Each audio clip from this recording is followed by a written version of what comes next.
tëngërëm lañ leen di wax saa su nekk rek ñi safoo site internet di Buzz M TV Sénégal bu leen fàtte di abonné di bës cloche de notification yi ngir dara bañ leen a raw ci seen i xibaar. jërë ngeen jëf ci ànd bi ak topp bi nga xamante ne rek nañ ñu koy topp saa su nekk ci site internet bi di Buzz M TV Sénégal li gën a fës ci bopp xabaar yi nag dañu koy do rek Mansour Faye mi nga xamante ne rek daal ne yëkkati ay kàddoom jagleel ko Ousmane Sonko ne na ko nag mën nga maa tëj waaye mënoo tëj sama groupe di kàddu kii di Mansour Faye yooyu les kàddu nag mi ngi ko daal di yëkkati rek ni ki tey ci alxames ji yemoo fukki fan ak ñett ci weeru mars ci atum 2025 nag moom mi nga xamante ne rek moom moo fi nekkoon ancien ministre des infrastructures transport daat nay déclaré jëmale ko rek ci premier ministre bi Ousmane Sonko nee na ko nag bu fekkee ne daal danga maa bëgg a tëj nag ma tëj waaye li di sama ruwa mënoo koo tëj ndax man mii nag yàgg naa liggéey réew bi di Sénégal ci dignité ak loyauté te nag musuma nekk nit koo xamante ne rek damay sàcc wala sax damay fen di kaddu kii di Mansour Faye moom ci jëmmi boppam nag ne daal lépp lu mu def rek ci conscience tranquille la ko daal di defee di kaddu yi Mansour Faye mi nga xamante ne rek goro la ci ki fi nekkoon président de la république di Macky Sall moom ci jëmi boppam rek la mu daal di xam ne lépp la ñu ko dénkoon nag daal dina koy liggéey bu mucc ayib daal di ciy sargal ay njabootam ak ay xaritam ku ko xam rek xam ko ci dignité te nag lépp loo xamante ne rek moomu ko amu ci soxla nee na nag parti opposition bi nga xamante ne rek ci la nekk dina ko daal di assumer waaye nag du tax benn yoon lekk ñu koy teg loo xamante ne rek teguwul wala ñu koy wax loo xamante ne rek du jikkoom nee na nag askan wi dañoo daal di juum rek ci tànn bi nga xamante ne rek tànn nañu ko kii di Ousmane Sonko ak Bassirou Diomaye Diakhar Faye ci bopp nguur gi nee na nag tey la gën a déterminé tey la gën a engagé wu di kaddu kii di Mansour Faye ba tey nag ci wàllum xibaar bu ñu jógee ko foofu nag dañuy daal di rek addu wax ci li nga xamante ne rek moom la Omar Youm daal di yëkkati ne na daal yëf yi boo xoolee ba ci biir rak réeréel dafa daal di am ci diggante défense de la république ak protection des coupables di kaddu kii di Omar Youm moom ci jëmmi boppam rek dina daal dañoo diggee woon ne nag dinañu annulé li nga xamante ne moom mooy loi amnistie bi ci naka noonu nag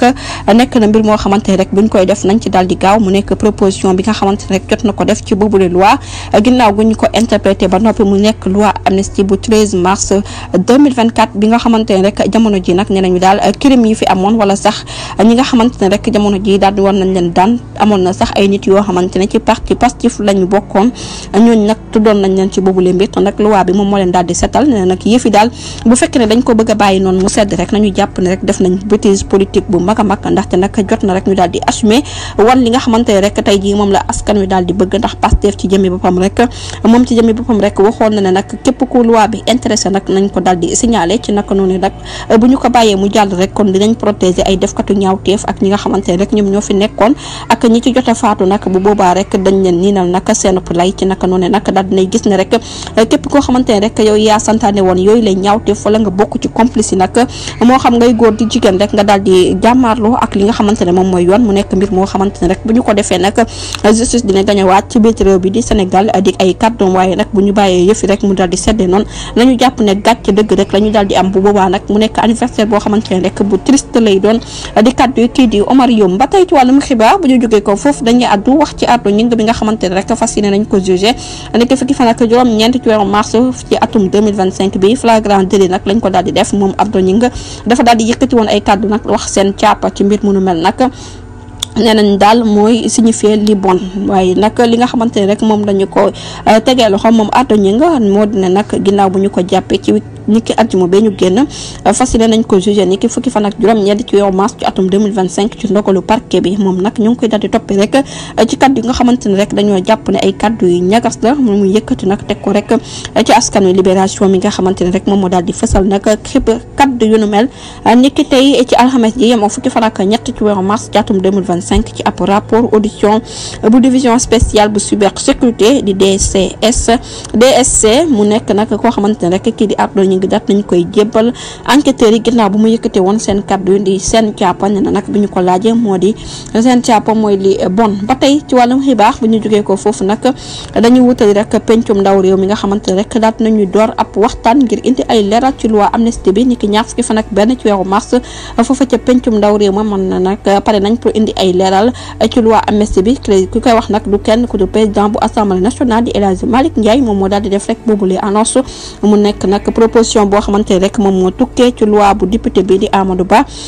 nekk membre ci parti Pastef moom nag dafa sàkk woon rek ñu daal di indi ay leeral ci loi kanoone nag ki nga xamante ne rek moom mooy Amadou Ba la mu daal di waxoon nag ci boobulee loi moo di nag incertitude yi nga xamante ne rek moom moo daal di am ci mbir mu nu mel moo waral président bu pencum ndaw réew mi rek daal di joxe ab xalaatam waaye nag gis nañ ne rek boobulee approbation dina may rek proposition bi nga xamante ne rek jotoon nañu ko def ngir ñu gën a lañ bët bu baax nag li nga xamante ne rek moom mooy compétence ñi fi liggéey foofa ca pencum ndaw réew mi bu ñu sukkandikoo rek ci calendrier bu parlementaire bu commission technique bi nga xamante ne rek fas na yéen dajale ay député ni ki ñaar fukki fan ak benn ci weeru mars ci atum 2025 ngir càmbaraat bu baax détails yi nga xamante ne rek moom la ñu bind ci ay texte ba noppi daal di ci toftal nag ab séance ni ki ñaari fan ci weeru avril nekk na mbir moo xamante ne rek fas nañ cee débat naka la ñuy voté wala sax interprétation bi nga xamante ne rek war nañu ko def ci boobulee loi amnistie ba tey ci wàllum xibaar nag ci wàllum loi boobu la ñuy daal di desandi ndaxte nag kuréel gi ñu dippee FRAPP daat nay rek réagir ci boobulee mbir ginnaaw proposition bi nga xamante ne rek jot na ko ca def moom nag dafa daal di gis ne rek injustice moom kenn du ko bàyyi mu sedd dañ koy dindi mu nekk kat yu nga xamante ne rek front pour une révolution anti-impérialiste populaire panafricaine di FRAPP daal di nañ koy fësal ginnaaw bu mu exprimé nag ci seen communiqué ni ki démb ci àllarba ji yemoo fukki fan ak ñaar ci weeru mars ci atum 2025 daal di wax nag njàqare dëgg rek la daal di am ci proposition loi bi nga xamante ne rek moom moo ñeel loi amnistie bi bu numéro 2024-9 bu ñu sukkandikoo nag ci secrétaire exécutif national bu FRAPP nekk na tentative yoo xamante ne rek faw ñu daal di ci indi rek ay leeral bu baax a baax bu ko defee nag ñu bañ a aggraver situation bi nga xamante ne rek jamono ji dañ ko daal di rejeté muñ tukkee ci majorité sénégalais yi nga xamante ne rek ne nañu daal nañu annulé ci nu mu gën a gaawee boobulee loi FRAPP dafa daal di gis ne rek loi bu nu mel ñu ngi ko adopté woon ni ki mars 2024 te yëf yu nu mel nag askan wi ñu ngi leen cay xaar mu nekk mbir moo xamante ne rek lu mouvement bi gis ne dafa daal di wuutee lool ndaxte nag bu ñu bàyyee boobulee loi continuer rek dañu daal di rag lépp loo xamante ne rek jotoon na am ci nguuru ko Macky Sall te nag mbir mu nu mel bu ko defee rek lii di dëgg dafay daal di féetee boor ci naka noonu nag ñoom FRAPP dañoo daal di gis ne rek boobulee loi nag bu ñu ko bàyyee mu jàll rek dañuy daal di rek dëggal li nga xamante ne rek moom mooy métital ak victime yi nga xamante ne rek jotoon na am ci bit réew mi bu ko defee nag ñoom ñooñu du leen yóbbu fa mbaxana doone benn tontu bi nga xamante ne rek jot nañ ko proposé ci boobulee loi mu nekk loi impérative FRAPP dafa daal di gis ne rek askan wi nag ñu ngay daal di xaar rek ñu indi ci ay leeral ci nu mu gën a gaawee ndaxte nag nekk na loi boo xamante ne rek bu ñu ko bàyyee mu jàll dafay daal di yokk injustice ci biir réew bi di Sénégal te mbir mu nu mel nag duñu ko nangu tey duñu ko nangu ëllëg ne nag li nga xamante ne moom mooy révision amnistie moom lañ wax waaye nag nañu daal di annulé bu ko defee rek kenn ku ci nekk rek daal di wuyu ca naawteef yi nga xamante ne rek jotoon nga ko def wala say acte yoo xamante ne rek jotoon nga ko teg sénégalais yi ñoom FRAPP daal nañu gis ne rek yëf yi daal en urgence la daal di nekk ndax lii di injustice moom kenn dootul ko bàyyeeti nañu wax ne nag loi bi nañ ko daal di éliminer bu ko defee rek ñu mën a indi saafara si jafe-jafe yi nga xamante ne rek askanu Sénégal ñoom ñooñu ñoo ngi koy daal di dundoo ba tey ci wàllum xibaar bu ñu jógee foofu dañ koy daal di jeexalee rek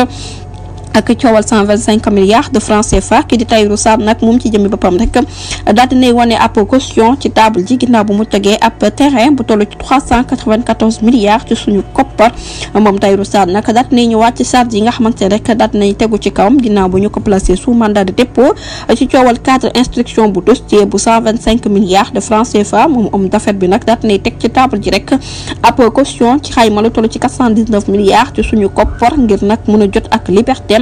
dem na sax ba proposé nag ab forme magistrat bi nga xamante ne moom moo yoroon boobu le dossier lu toll ci 408 milliards ci sunu koppar waaye nag yëf yi dañ ko daal di woon gàntal mu nekk requête boo xamante ne rek moom moo tax ñu daal di koy yóbbu ca ndungu sin bu ñu sukkandiku nag